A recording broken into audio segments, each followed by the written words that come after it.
Hello, EagleSong Gardener here. I'm in the kitchen at Ravencroft Garden today, and this is a little how-to on making vegetable broth.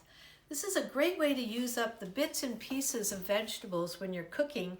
We just save them up for a week or so, and this week we made a big onion soup. So we have all the tops and the outside edges of onions, and I put the baked parsnips one night.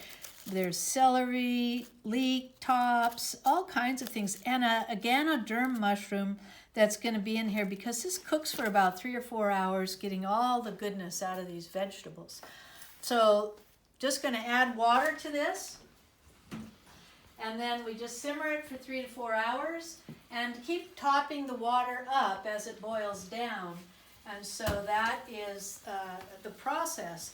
I'm going to show you in a minute some that we've been boiling down since this morning, and you can see how rich the color is when the broth begins to really come into its own right.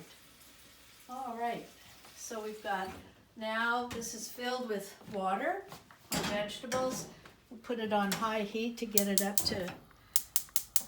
to boiling, and then we're going to turn it down to a low simmer.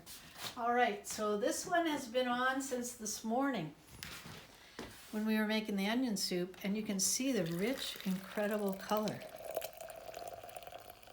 that we have here in this beautiful vegetable broth. This one will taste like onions. Oftentimes it'll be more vegetable-y flavor, but it's a rich, thick broth. You can use it anywhere you want, in gravies, in soups and stews. It just adds a lot of nutrient density to your cooking, and it's a lot of the flavor. The outside edges of the onions is where a lot of the flavor is held, and also a lot of the nutrients that protect our health. So, vegetable broth, easy to do, uses up a resource you thought was something you could throw away, but you get one more use out of it before it goes to the compost. Hey, EagleSong Gardener signing off. I'll see you down the road.